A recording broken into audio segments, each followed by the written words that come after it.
Happy first day of the week to you all. This is Living the Good Life, and I'm here to show you some finds from about a week ago, and I wanted to get started with it. So this is from the $130 house that I went to, and I found all the sterling. So we're going to finally get to the jewelry and the last bit of sterling. But before that, I wanted to give you an update on these two spoons. If you remember, I found a couple of British spoons that had the British hallmarks on them. And so this is the maker. This is the leopard's head for London. This is the lion mark that says sterling. This is the date letter. And this is the monarch's head who was reigning at the time. So this is from 1824. And this is King George IV, who was the regent when King George III had his porphyria, I think is what it was called, and didn't have the mental capacity to keep reigning at the time. So this is the lovely little spoon. It's has a monogram there. So that is so fun, 1824. Whoa. But look at this one. So this, again, maker's mark. You can just tell that this one is older. Then we have the lion for sterling, and then we have a date letter mark, and then we have the monarch head. This one is from 1805. So as far as I know, this is the oldest piece of sterling that I have. This was when King George III was on the throne, and he had periods of sanity and periods of mental incapacity due to his illness throughout his reign.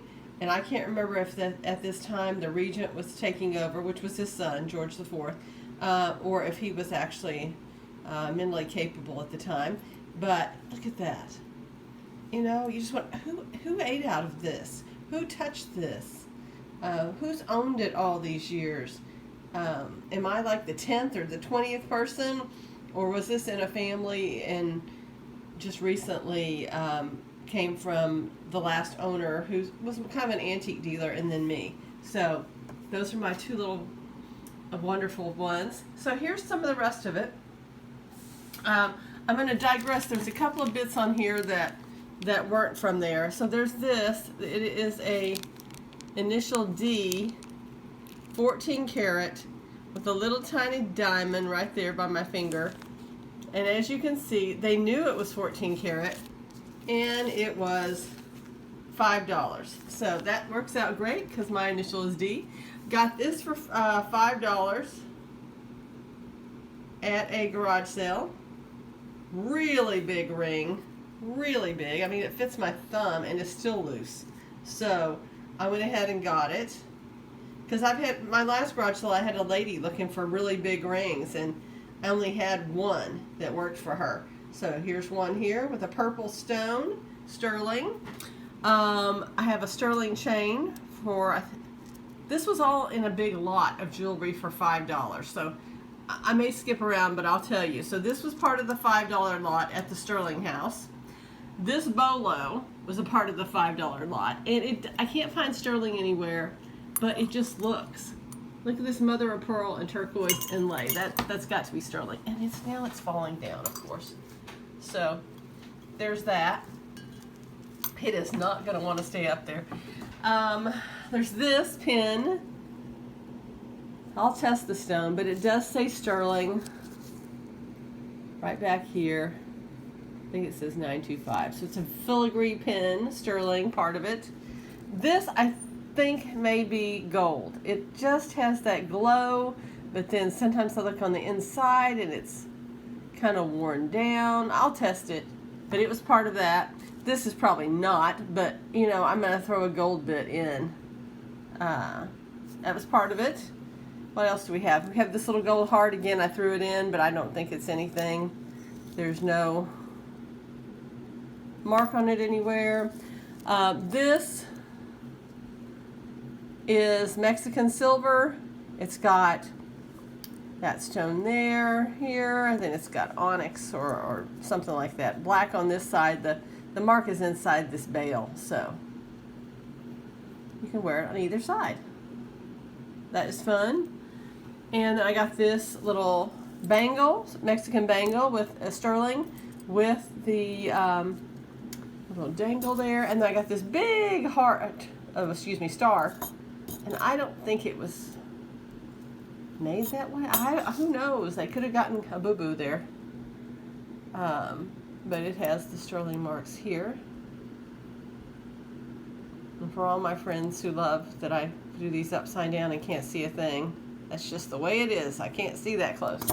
So that's all the jewelry that I got for, this was part of it too. So an update. This is the braided hair watch fob. And people were telling me, oh, check to see if it's sterling, check to see. Yes, you were right, and I thought it might be as well. I don't know if you can just see in there, 14 karat. So yes, it is sterling. I haven't figured out what I'm doing with that yet. It's different. Oh, and I also got this. So this is a 14 karat gold necklace. Says it right there. That was also part of the 5. Now, I also got this at a sale. I waited in line. I was like number 4. Waited and waited, and the only thing I could find was this and some of that goof off stuff, which I used to get a sticker off an old uranium glass shaker.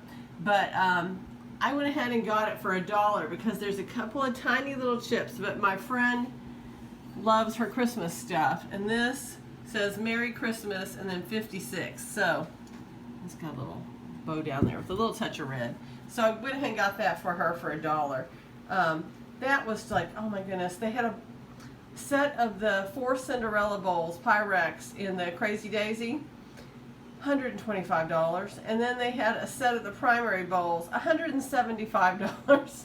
They'll be taking that to the next house. There is just, yeah, I found 2 sterling spoons in the spoon rack. They wouldn't sell them individually. They wanted $40 for about 25 souvenir spoons, most of which were just junk. So, you know, I didn't come home with any of that. I also got these at a sale, a couple of candles, $1 each, and this was also at a sale. It was $4, and if you see right here, Gorham sterling. So that was neat. The last thing is the remaining couple of items that I got at the Sterling house, $130 house. There's these. I had it turned. Maybe easier to see on this one because it's better polished. Look at this for a minute. Must have turned it. It's right there. It says sterling. So there's 2 of those. They're just little cute, like nut cups or something. And then there's this. I looked and looked for the mark on it. I thought, where is it? Where is it? And it even had a little tag here that they were trying to get $44 for it. So I finally opened it up, looked inside, and there's a 925 right there. So cute little thing. That was part of the money. I also found this match safe. They were trying to get $125. This is also British silver. Get it opened. Reminds me of the lighters, which were to come. Here's the maker's mark. I think that's the lion's mark. Let me look real quick. Yeah.